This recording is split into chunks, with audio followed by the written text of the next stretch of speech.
Good morning, student. Jai Swaminarayan. Subject Automobile Industrial Management. In this subject, last time we are discussing about the unit number 1. Unit number 1 ની અંદર આપણે છેલ્લે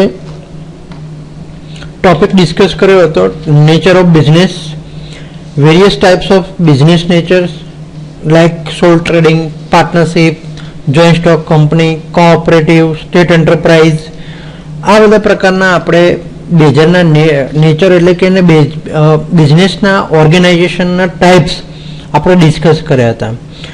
single ઓનરશિપનો ફાયદા ગેરફાયદા જોયા હતા, પાર્ટનરશિપના ફાયદા ગેરફાયદા, એના એડવાન્ટેજીસ ડિસએડવાન્ટેજીસ માર્કેટમાં શું થતા હોય છે.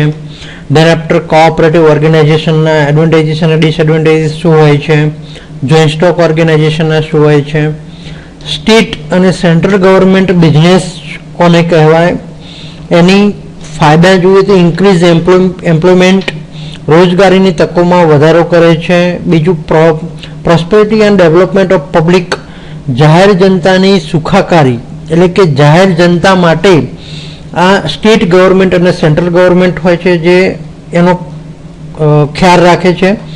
બીજું કે જેટલા પણ એમ્પ્લોયમેન્ટ હોય કે કર્મચારીઓ અને ગ્રાહકોના શોષણમાં ઘટાડો કરે છે. જ્યાં કરપ્શન થતું હોય છે ત્યાં સ્ટેટ ગવર્મેન્ટ અને સેન્ટ્રલ ગવર્મેન્ટની જે બિઝનેસ ઓર્ગેનાઇઝેશન છે ત્યાં તેની અંદર ઘટાડો થાય છે. બીજું ઇકોનોમિકલ સ્ટેબિલિટી એટલે કે દેશની અંદર આર્થિક સ્ટેબિલિટી સુધારવાનો પ્રયત્ન કરતું હોય છે ગવર્મેન્ટ ઓર્ગેનાઇઝેશન. ધેન આફ્ટર જોઈએ તો એના એડવાન્ટેજીસ કે પ્રોગ્રેશન ઓફ કન્ટ્રી, દેશની પ્રગતિ તેમજ દેશનો વિકાસ કરે છે. And easy availability of raw material, power, transportation, funding સરળતાથી ઇઝીલી મળી શકે અથવા ઇઝીલી કરાવી શકાય છે. આ એક ફાયદો છે એનો સ્ટેટ અને સેન્ટ્રલ ગવર્મેન્ટ ઓર્ગેનાઇઝેશનનો. તો પ્રોગ્રેસ ઓફ કન્ટ્રી જે કહેવાય easy availability of raw material સારી ઇઝી રીતે મળી શકે છે. બીજા બી ફાયદા જોઈએ તો સ્ટેટ અને સેન્ટ્રલ ગવર્મેન્ટના ફાયદા એ છે કે ફર્ટિલાઇઝર્સ હોય, પેટ્રોલિયમ હોય, શિપ બિલ્ડિંગ છે, સ્ટીલ મેન્યુફેક્ચરિંગ છે કે કોઈ પણ ઇલેક્ટ્રિસિટી પ્રોડક્શન છે, આ બધુંની અંદર જે જરૂરિયાત ઇક્વિટી ફંડ જે કહીએ તો ફંડિંગનો ઇસ્યુ થતો નથી, એની અંદર ફંડિંગ ઇઝીલી મળતી રહેતો હોય છે. તો આ this is the advantages of state and central government of organisation. Now હવે એના ડિસએડવાન્ટેજીસ જોઈએ તો ડિસએડવાન્ટેજીસ છે કે employ does not work properly, does not take liability એટલે કે જે એમ્પ્લોય હોય છે તે પોતાની જવાબદારી, પોતાની ફરજો, પોતાની જવાબદારીઓનું બરોબર નિર્વાહ અથવા તો એને લાયબિલિટીઝ નથી લેતો એટલે કે એને પૂરી નથી કરતો, એની જવાબદારીઓ પૂરી સંભાળતો નથી.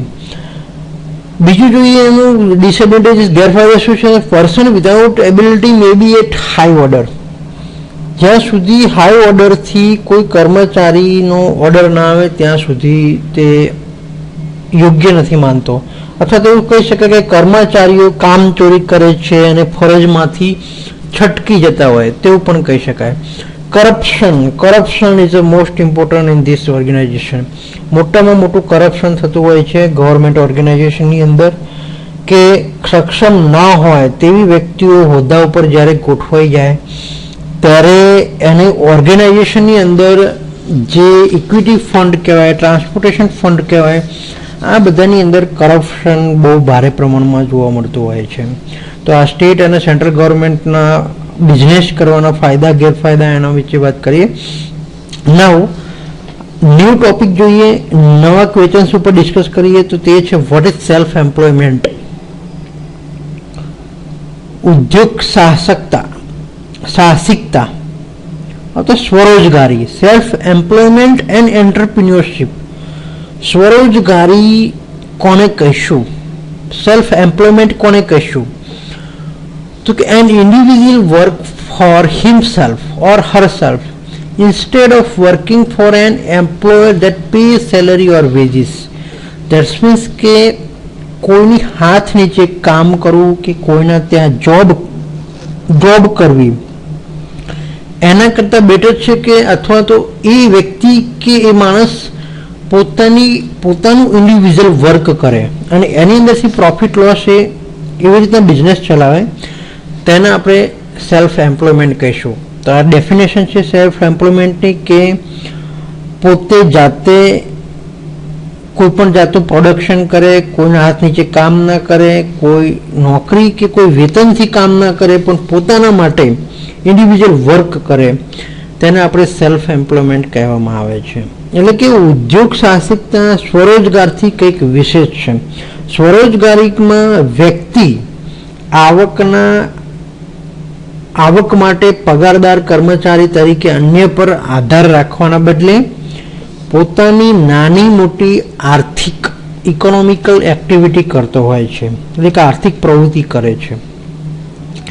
A self-employed individual earn the income through a conducting profitable operation from a trade or business that they operate directly. એટલે કે પોતે ડાયરેક્ટલી ઓપરેટ કરી શકે છે પોતાના બિઝનેસને. તો એની અંદર શું ખાસ ઇમ્પોર્ટન્ટ ટોપિક છે આપણે જોઈએ સેલ્ફ એમ્પ્લોયમેન્ટમાં, તો કે સ્મોલ સાઇઝ ઓફ બિઝનેસ. આ એક નાનો બિઝનેસ આને કહી શકાય.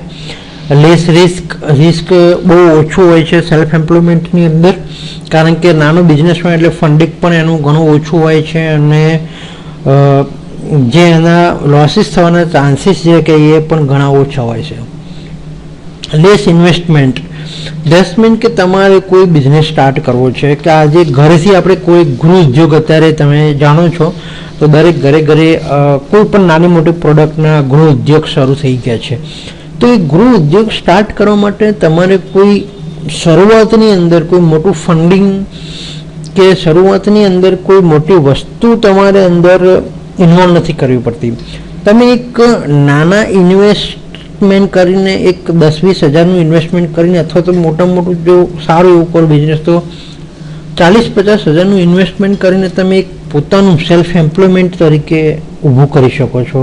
એક પોતાનું બિઝનેસ ઓર્ગેનાઇઝેશન તમે ઊભું કરી શકો છો, અને એની અંદરથી પોતે વ્યક્તિ જાતે આવકના અને જાવકના જે પણ ક્રાઇટેરિયા હોય તે જાતે નક્કી કરી શકે છે. તેમજ એના જે ડિસિઝન કહી શકાય તે પરફેક્ટલી વાત કરીએ ડિસિઝનની, તો પોતાના ડિસિઝન લઈ શકીએ છીએ. એટલા માટે કોઈના ઉપર નિર્ભર નથી રહેવાનું હતું આ બિઝનેસની અંદર. તો એ સેલ્ફ એમ્પ્લોયમેન્ટનો એક મેઇન બેનિફિટ છે. બીજું જોઈએ તો fourth one is no need of the other support. જે મેં તમને વાત કરી આગળ પ્રમાણે કોઈ સપોર્ટની આની અંદર કોઈ વ્યક્તિની એડવાઇસની કે કોઈ વ્યક્તિની સપોર્ટની જરૂર પડતી નથી. પોતે સ્વરોજગાર તરીકે પોતાનું ઊભું કરી શકે છે. જેમ કે કેટલીક વાર કુટુંબની વ્યક્તિઓના પણ સામેલ કરી શકાય.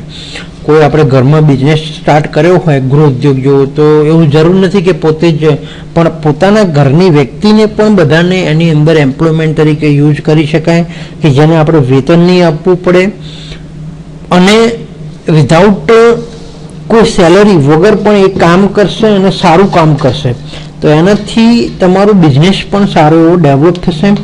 બીજું કે સુથારી કામ છે, લુહારી કામ છે, દરજી કામ છે, આ બધા પ્રકારના કોઈ મોટી રિટેલર દુકાનદારી છે, નાના મોટા આપણે ઓટોમોબાઈલના ગેરેજ છે, તેવી રીતના સ્વરોજગારીના બેસ્ટ ઉદાહરણ કહી શકાય. કે પોતાનું એક નાનું તમે એઝ એ ઓટોમોબાઈલ એન્જિનિયર થઈને ડિપ્લોમા 12 પાસ કરો, પછી ડિપ્લોમા પાસ આઉટ થાઓ, પછી કોઈ જગ્યાએ તમારે એન્ટરપ્રિન્યોરશિપ તરીકે, એટલે કે જોબ નથી કરવી બટ એન્ટરપ્રિન્યોરશિપ અને સેલ્ફ એમ્પ્લોયમેન્ટ પોતાનું બિઝનેસ ડેવલપ કરવું છે, તો તમે એક નાના ઇન્વેસ્ટમેન્ટથી less investment and less risk and small size business તમે સ્ટાર્ટ કરી શકો છો. એક ગેરેજની અંદર તમે વ્હીલ એલિમેન્ટ, વ્હીલ બેલેન્સિંગનું મશીન લાવી શકો શરૂઆતમાં, અને પછી જેમ જેમ ધીમે ધીમે પ્રોફિટેબલ લાગે તેમ તમારો બિઝનેસ તમે તે ડેવલપ કરી શકો છો. તો આ એક વાત કરી સેલ્ફ એમ્પ્લોયમેન્ટનું બેસ્ટ એક્ઝામ્પલ છે. બીજું આની અંદર નેક્સ્ટ 5th વન ટોપિક લખેલું છે કે independence, control and freedom from routine. That's means કે એનું જે કંટ્રોલેશન કહેવાય તે ઇન્ડિપેન્ડેબલ હોય છે, એટલે કે કોઈ પણ એને કોઈને ડિપેન્ડન્ટ નથી હોતું.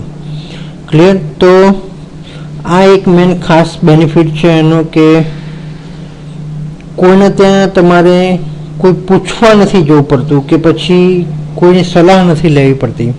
ફાઇનાન્શિયલ રિવોર્ડ્સ કહીએ તો પોતાનો બિઝનેસ હોય, પોતે જાતે જ કામ કરતો હોય છે, એથી તમારે કોઈને સેલરી કે કોઈને કોઈ પેમેન્ટ આપવું નથી પડતું. એટલા માટે એક બિઝનેસનું મેન એડવાન્ટેજીસ છે કે ફાઇનાન્શિયલી તમે સારું એવું આની અંદર કવર કરી શકો છો. લેસ સિક્યોરિટી આની અંદર બહુ ઘણી ઓછી છે. ફ્રી બેનિફિટ, આનું બેનિફિટ પણ તમને સારો એવો મળશે. પેઇંગ ટેક્સીસ, જે આપણે ટેક્સીસ જે મોટા મોટા ઓર્ગેનાઇઝેશનની અંદર જીએસટી હોય છે, આવું બધું હોય છે, પછી આઈટીઆરના ફાઇલ કરવી પડતી હોય છે, તો એવી બધી જે કન્સ્ટ્રક્શનની અંદર કહી શકાય અથવા તો એવી બધી પ્રોસેસથી તમને આની અંદર છુટકારો મળતો હોય છે સેલ્ફ એમ્પ્લોયમેન્ટની. તો આ વાત કરી સ્ટુડન્ટ આપણે સેલ્ફ એમ્પ્લોયમેન્ટની ડેફિનેશન વિશે અને સેલ્ફ એમ્પ્લોયમેન્ટની અંદર કયા કયા પોઈન્ટ તમારે ધ્યાન રાખવાના લખતી વખતે.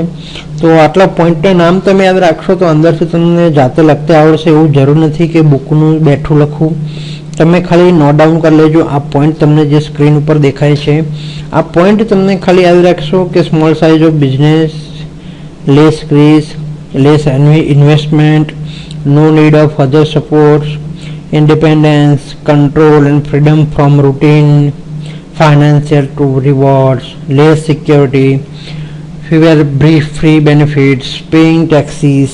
આટલા પોઈન્ટ્સ તમે યાદ રાખશો તો એનાથી તમે સેલ્ફ એમ્પ્લોયમેન્ટની શોર્ટ નોટની અંદર આરામથી તમે 1-2 પેજ તમે લખી શકશો. નેક્સ્ટ હવે બીજા વર્ડની આપણે ડિસ્કસ કરીએ. Entrepreneurship. What is entrepreneurship? Is the process of designing a new business. નવા બિઝનેસને ડિઝાઇન કરવાની પ્રોસેસ જેને કહી શકાય, જેને અત્યારના ગવર્મેન્ટ પ્રમાણે તમે મોદી સરકારનું ગવર્મેન્ટ તમે નામ સાંભળ્યું હશે તો કે સ્ટાર્ટઅપ, ડિજિટલ સ્ટાર્ટઅપ. અત્યારે સ્ટાર્ટઅપ બહુ ચાલે છે. તો એ સ્ટાર્ટઅપ શું છે કે શરૂઆતની અંદર તમને ગવર્મેન્ટ કોઈ ફંડિંગ આપે છે 10 કે 20%. તમારો જેટલાનો બિઝનેસ હોય એ બિઝનેસના 10 કે 20% તમને પહેલાંથી તમારા એકાઉન્ટમાં તમે એપ્લાય કરો ત્યારે તમને ફંડિંગ મળી જતું હોય છે. એ ફંડિંગથી તમે તમારું ઇનિશિયલ સ્ટેજ ઉપર, ઇનિશિયલ લેવલે તમે તમારો બિઝનેસ સ્ટાર્ટ કરો છો. તમારું સ્ટાર્ટઅપ સારું થઈ જાય, તમારું સ્ટાર્ટઅપ રનિંગ થઈ જાય, ધેન આફ્ટર તમે એની અંદર વધારે ઇન્વેસ્ટ કરીને તમે બિઝનેસને સારો એવો ડિઝાઇન કરી શકો છો. તો કોઈ પણ નવા બિઝનેસની ડિઝાઇન કરવું હોય તો સ્ટાર્ટઅપ જે છે એ વસ્તુ બહુ સારી છે. કંપની ઓફરિંગ પ્રોડક્ટ અને પ્રોસેસ ઓર સર્વિસિંગ, એ પણ સારું છે કે કંપનીનું ઓફરિંગ જે કહેવાય, પ્રોડક્ટની ઓફર છે, પ્રોસેસની છે, સર્વિસનું છે, એ પણ તમને આની અંદર સારું મળી રહે છે. બીજું કે આને ગુજરાતીમાં કહીએ તો એન્ટરપ્રિન્યોરશિપને ઉદ્યોગ સાહસિકતા કહેવાય છે સ્ટુડન્ટ. કે ઉદ્યોગ સાહસિકતામાં વ્યક્તિ કોઈ એક ધંધાની તક શોધીને ધંધાકીય પ્રવૃત્તિ શરૂ કરે છે. સ્ટાર્ટિંગ ક્યાંથી થાય છે તો કોઈ પણ એક ચાન્સીસ એની અંદર ફાઇન્ડ આઉટ કરવાનો હોય છે અને પછી એની ઉપરથી આપોઆપ આખો ધંધાની શરૂઆત થઈ જતી હોય છે. સેલ્ફ એમ્પ્લોયમેન્ટ જે આપણે ડિસ્કસ કરીએ આગળ, તો એ સ્વરોજગારીની જેમ ઉદ્યોગ સાહસિક આવક જવક માટે પગારદાર તરીકે નોકરી સ્વીકારવાના બદલે પોતાનું ધંધાકીય એકમ સ્થાપે છે, જેમાં પોતે રોજગારી મેળવે છે અને અન્ય વ્યક્તિઓ માટે પણ રોજગારીનું તકોનું સર્જન કરે છે. એને કહેવાય છે એન્ટરપ્રિન્યોરશિપ. પોતે તો રોજગારી મેળવે જ છે પણ બીજી વ્યક્તિઓને પણ રોજગારી આપવાનું તક, ચાન્સીસ ઊભા કરે છે. તેને એન્ટરપ્રિન્યોરશિપ કહેવામાં આવે છે. તો કે સ્વરોજગાર આપતા ધંધાકીય એકમની સરખામણીમાં કમ્પેર ટુ સેલ્ફ એમ્પ્લોયમેન્ટ, ઉદ્યોગ સાહસિકતા ધંધાકીયનું એટલે કે બિઝનેસનું વોલ્યુમ, કદ વિશાળ હોય છે, એટલે કે વધુ જણાતું હોય છે. તેમાં જોખમનું તત્વ ખૂબ ઊંચું રહે છે. આની અંદર હાઈ રિસ્ક રહેતું હોય છે. એ તો સ્ટુડન્ટ તમને ખબર જ છે કે જ્યાં રિસ્ક વધારે છે ત્યાં પ્રોફિટ વધારે છે. તો એ પ્રમાણે જ અહીંયા એન્ટરપ્રિન્યોરશિપની અંદર રિસ્કનું ડિસ્કશન કરીએ તો રિસ્ક તમારે આની અંદર વધારે રહેતું હોય છે. અહીંયા તમને જે ટોપિક દેખાય છે એ પ્રમાણે 1 by 1 તમારે યાદ રાખવાનું છે કે લાર્જ સાઇઝ ઓફ બિઝનેસ, આ બિઝનેસની સાઇઝ કહી શકાય, વોલ્યુમ કહી શકાય, બહુ વધારે હોય છે, જેથી પોતે તો રોજગારી મેળવે છે પણ અન્ય લોકોને પણ રોજગારી ઊભી કરે છે. મોર સ્પેશિયલ ઇન્વેસ્ટમેન્ટ, આની અંદર સ્પેશિયલી કોઈ ઇન્વેસ્ટમેન્ટ જ્યારે તમારે કરવું હોય તો તેની અંદર વધારે થઈ શકે છે. ઇન્વેસ્ટમેન્ટની કેપેસિટી જેને કહી શકાય તે સારી હોય છે. તો મોર એમ્પ્લોયમેન્ટ આની અંદર સારા એવા મળી રહે છે, અથવા તો વધારે એમ્પ્લોયમેન્ટ આની અંદરથી તમને જોવા મળતા હોય છે. નીડ એમ્પ્લોય, આની અંદર રોજગારીની તકો બહુ વધારે હોય છે. નો ગેરંટીઝ ઓફ સક્સેસ, હા એક રિસ્ક છે કે આ બિઝનેસ તમે સ્ટાર્ટઅપ કરો તો સ્ટાર્ટઅપ તમારે એક ટ્રાયલ એન્ડ એરર મેથડ જેવું છે. આની અંદર સક્સેસ થવાના ચાન્સીસ થોડા ઓછા છે. ટાઈમ થોડો વધારે આની અંદર લઈ જતો. Freedom compare to self employment કરતાં ફ્રીડમ આની અંદર ઘણી ઓછી મળતી હોય છે. સેટ યોર ઓન અર્નિંગ, પોતાનું અર્નિંગ પણ આની અંદર સેટ તમે કરી શકો છો. તો ધીસ ઇઝ ધ એન્ટરપ્રિન્યોરશિપ બિઝનેસના એક આટલા ટોપિક તમારે યાદ રાખવાના રહેશે કે ઉદ્યોગ સાહસિકતા અને રોજગારી, સ્વરોજગારી બે વચ્ચેનો જે ડિફરન્ટ આપણે ખાસ તમારે જોવાનું છે કે સેલ્ફ એમ્પ્લોયમેન્ટમાં શું ભણે અને સેલ્ફ એન્ટરપ્રિન્યોરશિપ બંને વર્ડની ડેફિનેશન ખાસ બધી અહીંયા યાદ રાખવાની છે તમારે. સેલ્ફ એમ્પ્લોયમેન્ટ કોને કહેવાય અને એન્ટરપ્રિન્યોરશિપ કોને કહીશું એ તમારે ખાસ યાદ રાખવાનું છે. તો અહીંયા તમારું યુનિટ 1 કમ્પ્લીટ થાય છે, એલિમેન્ટ્સ ઓફ બિઝનેસ ઓર્ગેનાઇઝેશન. ફરીથી એકવાર સ્ટુડન્ટ અહીંયા આપણે રિપીટ કરી દઈએ આખું ચેપ્ટરનું નામ હતું elements of forms of business management. એની અંદર ફર્સ્ટ ક્વેશ્ચન હતો આપણે બિઝનેસ ઓર્ગેનાઇઝેશનના પ્રકાર.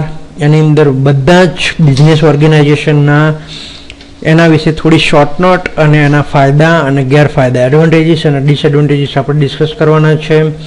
દરેક બિઝનેસના ઓર્ગેનાઇઝેશનના એડવાન્ટેજીસ ડિસએડવાન્ટેજીસ ડિસ્કસ કર્યા પછી આપણો ક્વેશ્ચન હતો સેલ્ફ એમ્પ્લોયમેન્ટ.